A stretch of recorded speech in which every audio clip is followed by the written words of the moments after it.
Nou, konflik begin gewoonlik in die hart, in die binnewêreld, en dan vloei dit uit in verhoudings. Maar dan is daar ietsie kleins wat petrol op daai vuur van spanning in verhouding gooi, en dis die tong. Kom ons lees Jakobus 4 vers 1 tot 3. Vir wat stry en beklei julle so? Wat is verkeerd? Is dit nie omdat elkeen altyd net aan homself dink nie? Kom dit nie van daardie gevoel dat net wat vir jou lekker of belangrike saak maak nie? Dis maar hoe ons is as mense. Julle wil gedurig allerhande dinge hê. En as jy dit nie kry nie, is die duiwel los. En dan wil julle sommer moord pleeg. Julle gaan omtrent dood van jaloesie, omdat iemand anders dit het. Op die manier kan jy dit natuurlik nie kry nie. Om te beklei en mekaar te wil vernietig, gaan julle niks in die sak bring nie. Julle het nie al daardie dinge nie, omdat julle op 'n verkeerde manier wil kry. Hoekom vra julle nie 'n slag opreg vir God? Julle sê dalk, ja, ons bid tog, maar God gee nie vir ons wat ons vra nie. Daar's 'n goeie rede voor. Julle motiewe is verkeerd. Julle vra die goed van God, sodat julle so stout kinders net vir julleself kan hê. En dit gaan net om julleself en om niemand anders nie. So Jakobus wys vir ons dat konflik baie keer begin by begeertes na eer of begeertes om meer dinge te hê. Dit begin by verwagtinge wat ons het, by sekere behoeftes van aan beheer, en ons wil erkenning hê.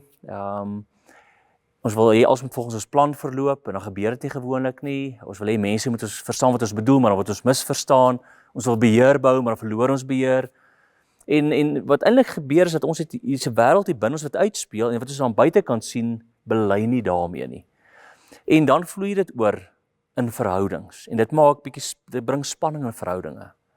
En dan kom Jakobus en sê, maar as daar nou spanning in 'n verhouding is, dan is nou ietsie kleins, wat eintlik petrol gooi op hierdie ervaring, op hierdie spanning. En die tong is die petrol op die vuur van spanning, van krapperigheid, van ongemaklikheid, van konflik in verhoudinge. As jy Jakobus 3 lees, dan gebruik hy 'n reeks beelde van die tong. Hy sê die tong is soos 'n stang in 'n perd se bek, wat die hele dier stuur.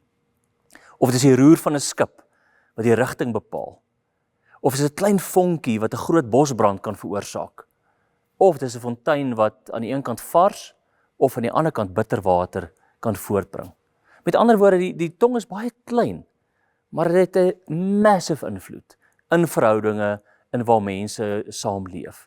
So ek wonder, as ek jou nou vra, hoe sou jy jou eie tong beskryf?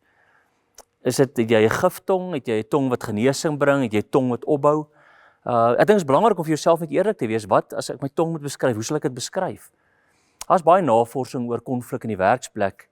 En dan ook, wat is die impak van iets soos kommunikasiepatrone, wanneer jy die tong gebruik binne daardie konflik. En baie keer is dit maar net, ons sien dinge verskillend, en nou gaan ons in 'n verhouding in waar dit verskillend is, en dis nog oké, maar as ons dan die tong bybring, en ons sê goed oor mekaar, omdat ons nou nie noodwendig saamstem, of dinge dalk net op 'n ander manier sien, dan gebeur dit baie keer dat 'n klein vonkie vuurwerke kan raak.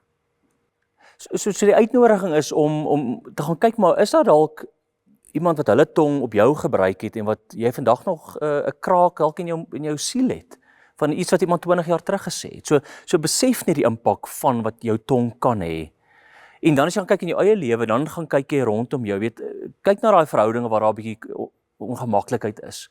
En vra net, gaan my woorde wat ek nou wil gebruik vuur versprei, of kan dit vrede bring? En ek dink dis wat Jakobus 5 ons aan herinner.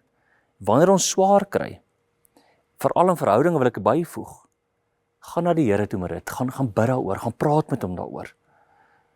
So ek gaan nie vir ons vandag 'n gebed doen nie, maar ek wil jou uitnooi om dit wat in verhoudinge aangaan in jou lewe, om dit na die Here toe te vat, en met hom daaroor te gaan gesels.